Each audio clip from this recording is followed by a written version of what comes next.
everyone, welcome to WowCast. Today we're going to talk about The War Within, which alpha starts soon. I have two special guests with me today. Please introduce yourselves. Hi, I'm Ian, Game Director on WoW.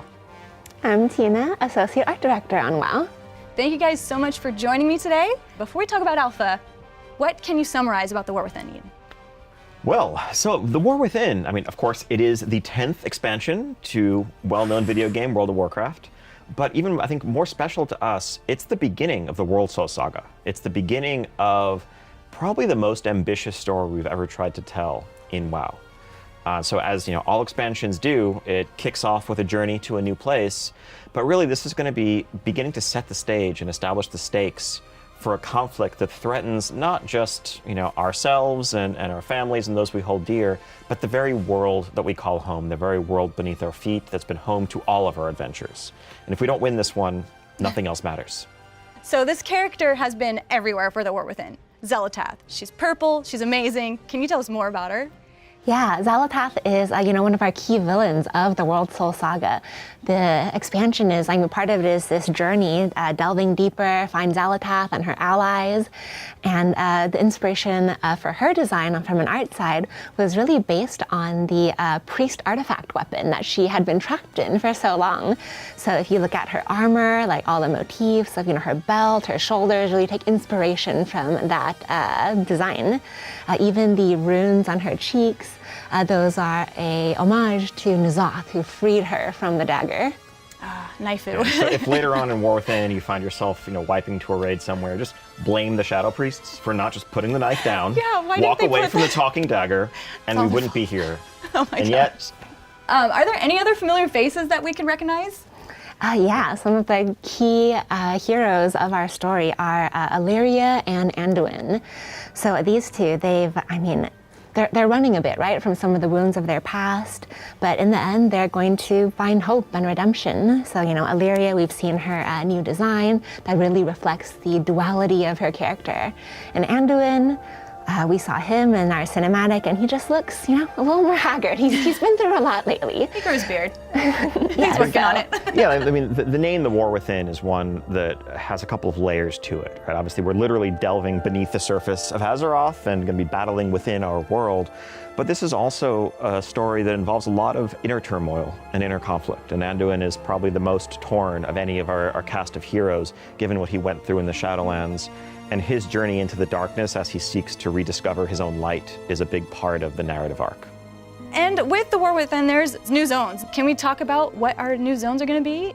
The continent as a whole that begins on the surface and extends beneath the earth, right, we're calling Khazalgar. This is an ancient home to the Earthen. It's actually just off the west coast of Pandaria, about between Pandaria and Kalimdor. Just a couple hundred nautical miles away from a certain sword that's sticking out of the southern end of Kalimdor. But yes, home to 4 zones with amazing, varied settings. Yeah, so our first zone, the Isle of Dorn.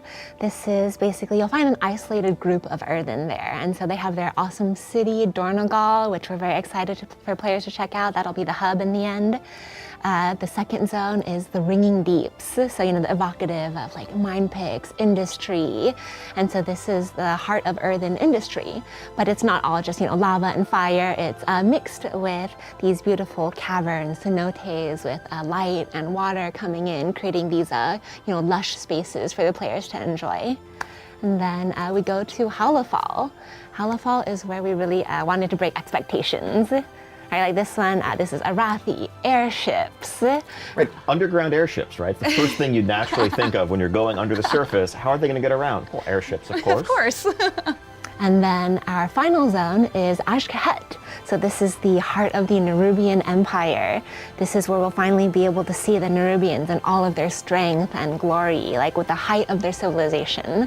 I think we'll get into the details of Alpha later, but everyone's journey is going to start in the Isle of Dorn, but I really can't wait until we get to Hallowfall in our testing. I think Tina mentioned that this crystal, it is such a striking visual element that dominates the zone. Imagine in this place deep within the earth, a radiant crystal of light, and the way, as it illuminates the surroundings, that actually plays with the environment and some of the spawns and how the world around it reacts to it. I think when we set out to create this underground space, we knew that one of the risks was that it could feel oppressive, that people didn't want to feel the sense of claustrophobia, of you're always in caves. Hallowfall really from the outset was built to be a place where, honestly, unless you fly all the way up to check out the ceiling above you, it doesn't feel underground. It feels like you could be outdoors in some vast, welcoming area that's just, it's incredibly epic. When we arrive to the Isle of Dorn, what's the first thing we'll see?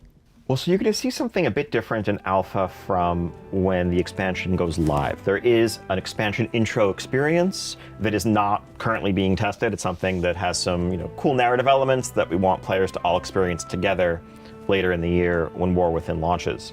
But players will spawn in the alpha on the Isle of Dorn, surrounded by some debris that will look pretty familiar and pretty distinctive, and really is the scars of an initial battle that seems like it didn't end so well.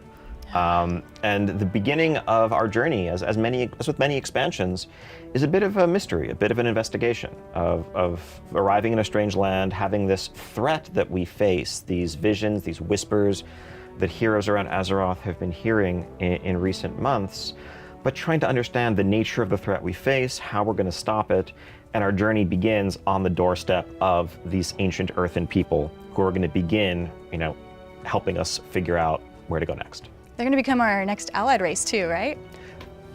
Once we earn their trust, that's for sure. Is there any other NPCs that we're going to be familiar with?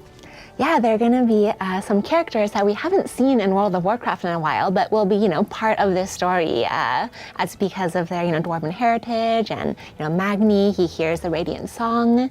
He brings some of his family members along. Moira, who is leader of the Dark Iron Dwarves and heir to Ironforge. She'll be here with her son, Dagran, who is now a young adult.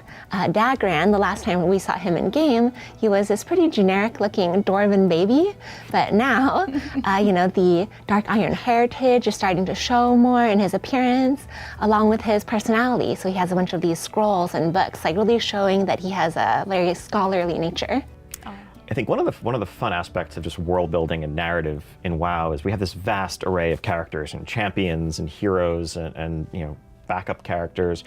And whenever we figure out where we're going, what the next natural location is, what the story elements are, the first question we ask is, who needs to be here? Who does it make sense to have answer this call, want to step forward? Just as when we were dealing with the Green Dragonflight or the Emerald Dream or the like, okay, this is time for Malfurion and Tyrande to step forward.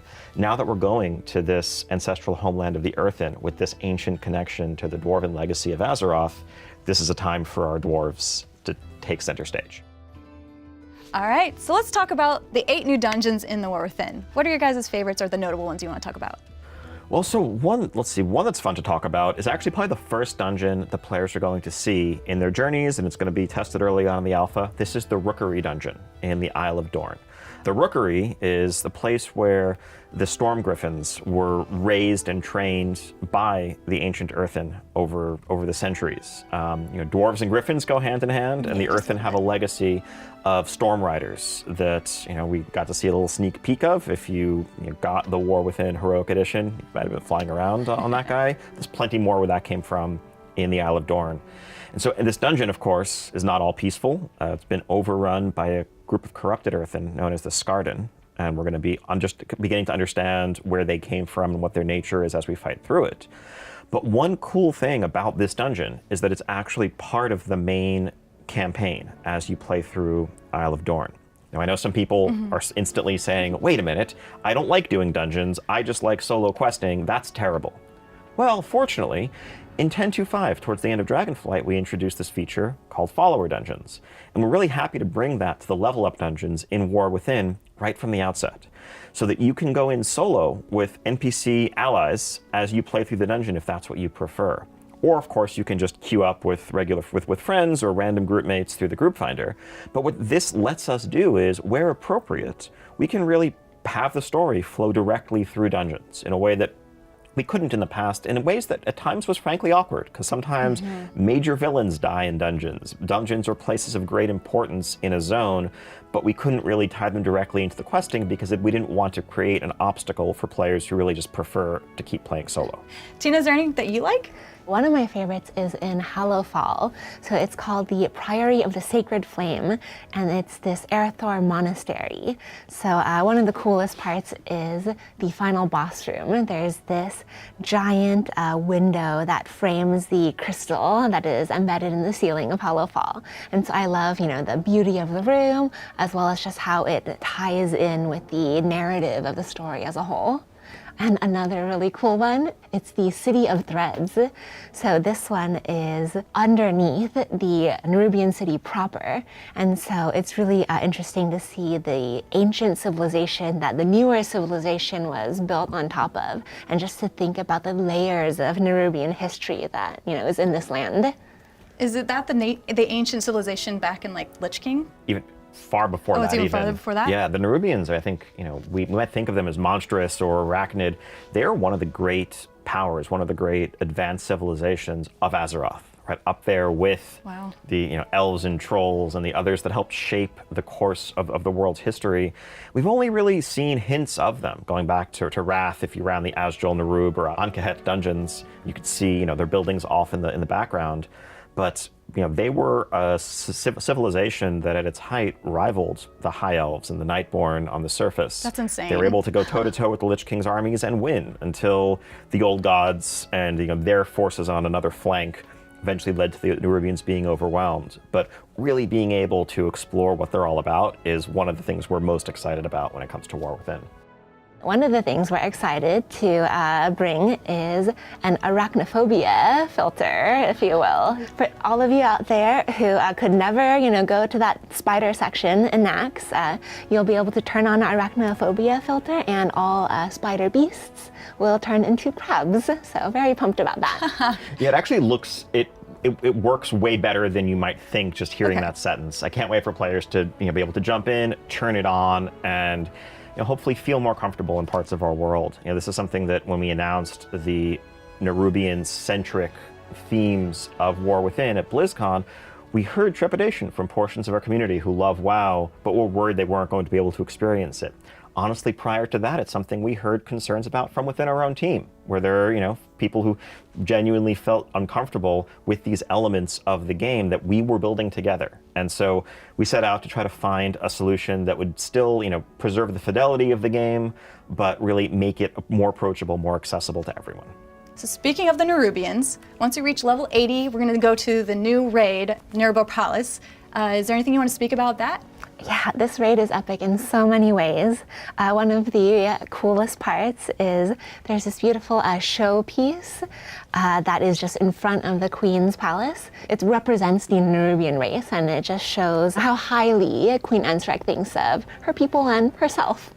This raid, one of the sections of the raid, you'll get to check out her innermost sanctum. This is where, only VIPs for the Nerubians get to go, and you really get to explore the dark elegance of her palace. Again, as we were just saying, like the Nerubians, we need to remember they're an advanced race, very, just this epic civilization. I think there's some parallels probably to going back to the Nightborn in Suramar and what going into that city and that palace felt like. We really want to show the sophistication here. This is not a monstrous supervillain lair.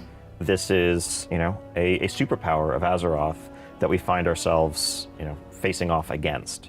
But yeah, the Queen Ensrek encounter that Tina mentioned, she's going to be the end boss of sort of the initial season, the initial raid tier. The encounter team is hard at work on this one. I can't wait to see it tested later on in beta. This is, the whole room is really purpose-built to showcase some vertical elements, and it's just an incredible set piece.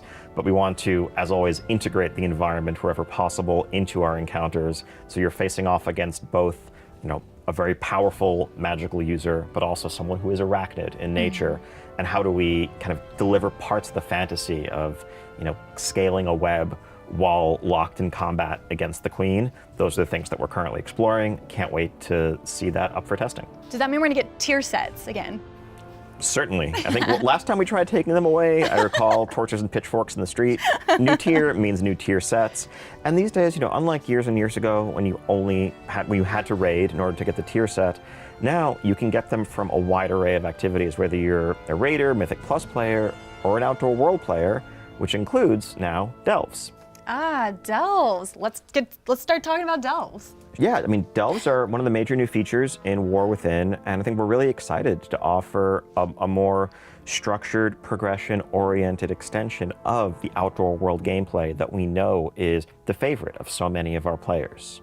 And delves are these seamless experiences integrated into all of our zones, where you can have these localized, varied adventures alongside in the first season, Bran Bronzebeard, either on your own or with friends.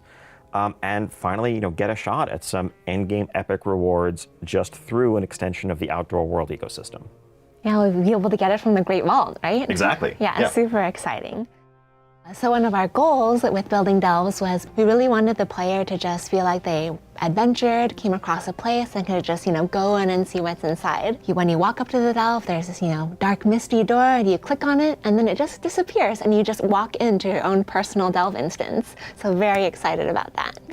I mean, players are going to have that first experience on the Isle of Dorn early in the alpha. The first delve they're likely to encounter is Earthcrawl Mines. You're going to encounter your good friend Bran Bronzebeard outside an ancient earthen mine that has been overrun with Nerubians who are burrowing up from the depths. Bran will ask you if you want him to outfit himself as a healer or as a damage dealer to help support you. And you'll venture in and have your very first delve experience. You'll be able to choose whether you want to do it on Tier 1 or Tier 2 difficulty. Tier 1 is kind of the default. This is for everyone experience. Tier 2 is for those who want to opt into a bit more of a challenge because that's what they enjoy. There will be higher tiers that can be unlocked at max level as part of the end game and seasonal progression. And we really just can't wait to get player feedback from the outset, really all through alpha, on this new system, on how it is or isn't working for you, and whether we can really meet everyone's expectations, from people who just want a casual romp as an extension of their outdoor world experience to those who want a solo progression challenge that they can really strive to overcome. Feedback is going to really help shape how this evolves, but we're so excited about delves as a central part of War Within. Yeah, I'm excited that we're going to be able to just jump in and go solo with Bran, or you can have friends, but also just get rewards in that way, especially the tier sets with the Catalyst, Exactly. And then that really cool mechanical mount. Yeah, so this is going to kind of be an introduction to the delves end game. As you hit max level, as you hit 80 and start to get a sense of the delves ecosystem, right at the start of that, we're going to give you this epic customizable mount, kind of the successor to the customizable drakes you had in Dragon Isles, where you'll be able to, through doing delves, earn a variety of different customizations and attachments that you can mix and match to really create your own personalized flying mount. So does this mechanical mount have dynamic flying? This is one of the big questions we had moving on from Dragonflight. We had the question of well, okay, dragon riding is amazing. We can't get rid of this, but how is this going to work alongside of the hundreds of mounts that we already have in players' collections? And how, from a design perspective, how do we navigate a world where some mounts can fly in this awesome way and others can only do the old quote-unquote static flight? Fortunately, I think our art team was able to work out an amazing solution for us. Yeah, we were very excited to be able to make pretty much all mounts be able to dynamically fly. So even Nimron's head, Ian, we figured it out. We made it work. So I'm really excited to see Nimron's head going super fast. Another feature coming in the War Within that I'm really excited about, as well as a lot of other people, is warbands. Yeah, warbands, I mean, again, I think as I summarized it at BlizzCon, it's just account-wide everything, almost everything. Players increasingly play multiple characters, and this is something we've heard loud and clear, that the game needs to be more alt-friendly, that players want to be able to choose where they spend their time across their different characters instead of feeling like they have to reprogress everything individually. And so, yeah, the warband it is your account in its entirety. It is your collection of champions, whether they're Horde or Alliance, regardless of what realm they're on, they're all part of the same warband, which gives access to various shared progression systems. And then you get to see all of your favorites on, one screen together. So in our new UI, we'll have warbands, and you'll be able to move 4 up into that space and see them all hanging out around a campfire. Is that on the character select screen? Yeah, the character select screen. Cool. Yeah. That's going to be totally different than what we're used to logging in. Exactly. Yes, you'll know this is a completely different world. It's a completely different welcome into World of Warcraft. What we showed off at BlizzCon was just actually a UI mock-up, but we're excited to see people react to the real thing. And really, as with everything else, warbands are a foundation. This is a system that we want to build the next generations of World of Warcraft on. In 2004, WoW launched with everything character-based. In 2024, WoW is going to shift to everything being account-based. And we can't wait to hear feedback about what other areas we can expand upon here. And that's going to shape not just War Within, but later updates and expansions. And we're just excited about this platform that better reflects the way our players are looking to play World of Warcraft today. You can't forget about PvP. Let's talk about it. Yeah, so we have a new battleground called the Deep Hall. This one is earthen themed. It's a bit of a mashup between Silver Shard Mines and Arathi Basin. So, hold some points, push some carts. We're really excited to see how players navigate around this one. Yeah, and in terms of how players are interacting with it, there is an overhaul to our rated battleground system that is coming with War Within. People who've been paying attention over the course of Dragonflight have checked out our Battleground Blitz, our kind of brawl that was testing out a 8v8 solo queue rated battleground format. We're happy to move to that as a default for how rated battlegrounds are going to work going forward. I think we're really excited to make that battleground experience that personally I've always felt is the best part of WoW PvP, the larger scale, more cooperative, objective-based, collaborative, competitive setting, as opposed to the deathmatch style in Arena, to make that more accessible to everyone who loves Battlegrounds, loves PvP. We know it's a bit overdue, honestly, us adding a new Battleground map into the rotation, and we're excited to do more of this going forward. We're excited to have a new framework that can make Battlegrounds more central to the end game rewarding part of PvP. And yeah, this is just the beginning of a new chapter. Another feature in the War Within is hero talents. We've been having a lot of articles talking about them. What are some of the other things that we can expect with the hero talents coming forward? Well, I can say there's going to be no more blogs and articles releasing hero talents because they'll be there for you to jump in and play. And I think that's the most exciting thing. We're so grateful to the community for all of the feedback and discussion in recent months, going back to the first blog in December. This really helped us shape this central feature of how people's class gameplay is going to evolve. You're going to see hero talents that you haven't yet seen for the trees that we haven't discussed previously. And for many of the ones that we have released, you'll log in and see changes that are directly shaped by your feedback, by what we heard loud and clear in some cases about what was and wasn't exciting. We've committed to have as many of these playable right from the outset as possible. We will have 100% of the hero talent trees available and playable not long into alpha. And then the rest of the journey is going to be about iteration, tuning, and really just dialing it all in to make the polished experience that everyone is excited about.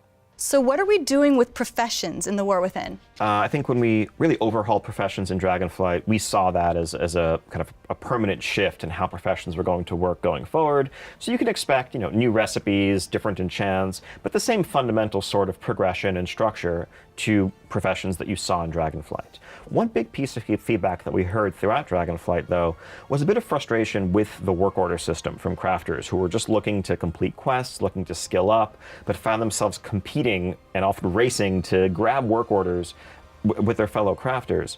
So what we're excited to offer is a baseline availability of basically NPC crafting orders. So it could be Earthen in Isle of Dorn who need a hammer made or need a helmet made, and they're constantly putting their work orders up onto the market, so that there's always something for you to grab. The player ones will still be more lucrative, but there should always be that baseline availability if you just want to skill up, you just want to practice your trade skill. And there's also some cool potential for narrative tie-ins, the ability to have quests that now can point you towards that system because we can count on it always being there. So with Dragonflight and the profession overhaul, there was also a UI overhaul. Is there anything we're going to see with the War Within? Yeah, so the UI overhaul, it's basically a continued improvements that we want to make over time.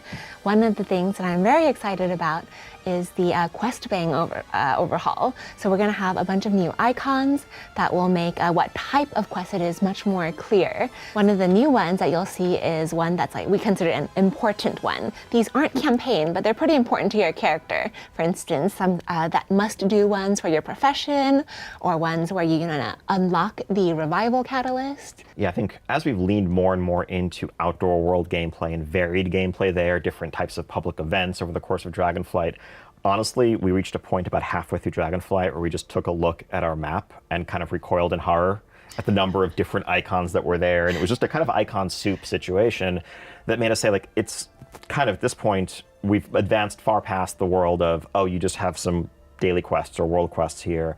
We need a clearer visual language. And so really excited to just evolve that central interface that players use to log in and see what there is to do in WoW on a given day. So that covers the War Within, and the alpha is starting extremely soon. Pretty much working on getting it stood up as we speak, as we sit here right now.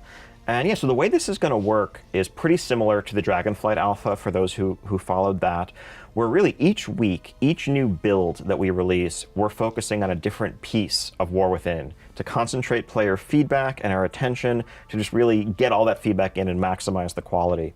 So we're going to start off zone by zone, level band by level band. This first week is going to be the Isle of Dorn, level 70 to 73 or so, the dungeon and delves there, as well as universal systems like hero talents. With successive alpha builds, we'll move on to other zones, other portions of War Within, inviting more waves of people. If you haven't gone to the website to opt in yet, that's a great reminder to do so.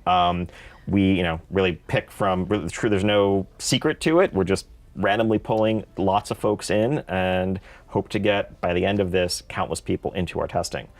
Once we've gotten through all of those rounds of focus testing, we'll move into our beta phase, which really is an end-to-end holistic test of War Within from 70 all the way to 80 and the end game and beyond. And throughout, feedback, bug reports, suggestions, all of this is instrumental to helping turn what we have now into the finished product that we want to be the best it possibly can be for all of our players later this year. Thank you so much for joining me for the War Within. And thank you for joining us for this. Really, this is one of the most exciting times ever for the development team, when we get to pull back the curtain and welcome you all into this world that we've been building in the last few years. So can't wait to see you in the alpha, can't wait to hear all of your feedback. Really looking forward to everyone checking out what we built. Thank you so much. See you guys in the alpha.